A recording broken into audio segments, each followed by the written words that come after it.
Hello friends, welcome to ஸ்ரீஸ் kitchen.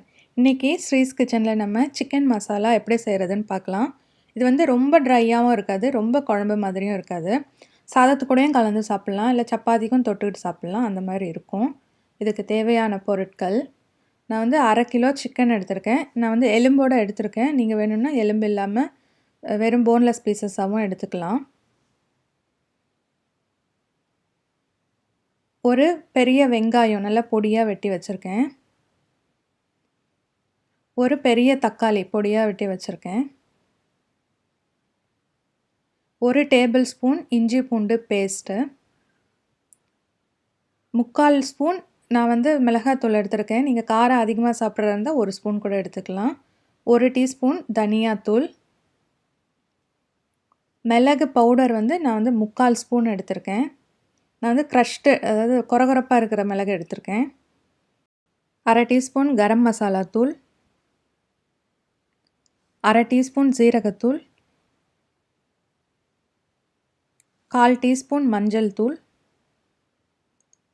உப்பு தேவையான அளவு. தாளிக்கிறதுக்கு நான் வந்து 1/2 ஸ்பூன் கடுகு, 1/2 ஸ்பூன் சீரகம், 1/2 ஸ்பூன் சோம்பு எடுத்திருக்கேன். கொஞ்சம் கருவேப்பிலை. கடுகு வந்து ஆப்ஷனல் தான், நீங்கள் வேணும்னா சேர்த்துக்கலாம், இல்லாட்டி விட்டுறலாம். இப்போ ஒரு கடாயில் 3 டேபிள் ஸ்பூன் எண்ணெய் ஊற்றி சூடு பண்ணியிருக்கேன். எண்ணெய் சூடானதும் கடுகு, சீரகம், சோம்பு எல்லாத்தையும் போட்டுடலாம். கடுகு பொரிஞ்ச பிறகு நம்ம பொடியாக வெட்டி வச்சுருக்கிற வெங்காயம், கருவேப்பிலை சேர்த்து நல்லா வதக்கிக்கலாம். வெங்காயம் நல்லா பொன்னிறமாக வந்ததுன்னா நம்ம மசாலா வந்து நல்லா டேஸ்ட்டு கொடுக்கும்.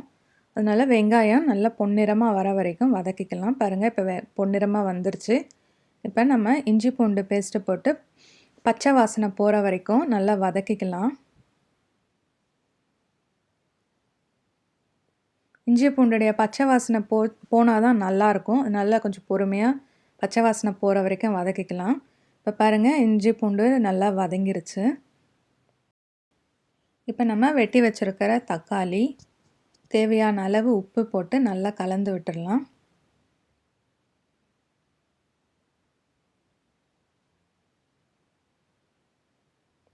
ஒரு மூடி போட்டு வேக விடலாம். தக்காளி ஈஸியாக வெந்துடும். பாருங்கள், இப்போ தக்காளி எல்லாம் நல்லா வெந்து வந்துருச்சு.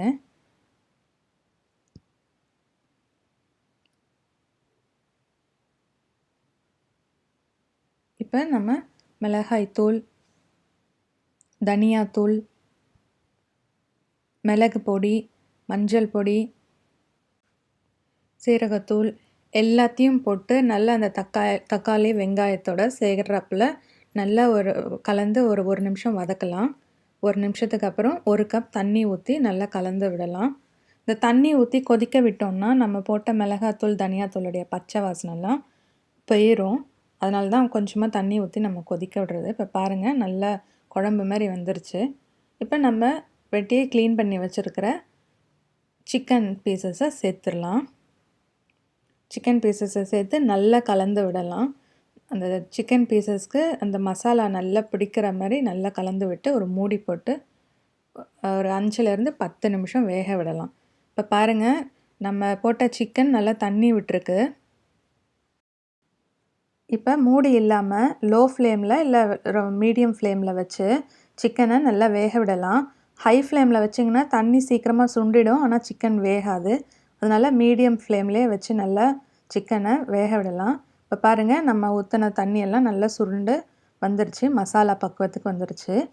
கடைசியாக கரம் மசாலா தூளை போட்டு நல்லா கலந்து விட்டுடலாம். ஸ்டவ் ஆஃப் பண்ணுறதுக்கு முன்னாடி நம்ம கொத்தமல்லி தழையை தூவி கலந்து விட்டுட்டு ஆஃப் பண்ணிடலாம். எனக்கு வந்து இந்த பதம் வேணுன்றதுனால நான் இந்த பதத்தில் இறக்கிடுறேன். நீங்கள் இன்னும் ட்ரையாக வேணும்னா இன்னும் ட்ரையாக கூட பண்ணிக்கலாம். இப்போ நம்மளுடைய சிக்கன் மசாலா தயார். இது வந்து சாதத்துக்கூடையும் கலந்து சாப்பிட்லாம், இல்லை சப்பாத்திக்கும் தொட்டுக்கிட்டு சாப்பிட்லாம். இதை செய்து பார்த்துட்டு உங்கள் கமெண்ட் சொல்லுங்கள். இந்த வீடியோ பிடிச்சிருந்ததுன்னா லைக் பண்ணுங்கள், ஷேர் பண்ணுங்கள், மறக்காமல் சப்ஸ்கிரைப் பண்ணுங்கள்.